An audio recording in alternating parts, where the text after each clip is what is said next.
សម្រាប់ថ្ងៃទី23ខែមករាត្រូវជាថ្ងៃរកាភ្លើងយិនឆ្នាំដែលល្អប្រសើរមានឆ្នាំរោងម្សាញ់ហើយនឹងឆ្លូវក្នុងករណីឆ្នាំទាំង3នេះត្រូវការធាតុភ្លើងហើយនឹងមាសកាន់តែល្អប្រសើរ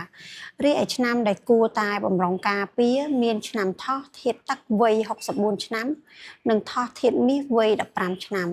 ទិសដែលត្រូវបានហាមឃាត់ក្នុងការជួសជុលស្វានដំបុកគ្រឹះមានទិសខាងកើត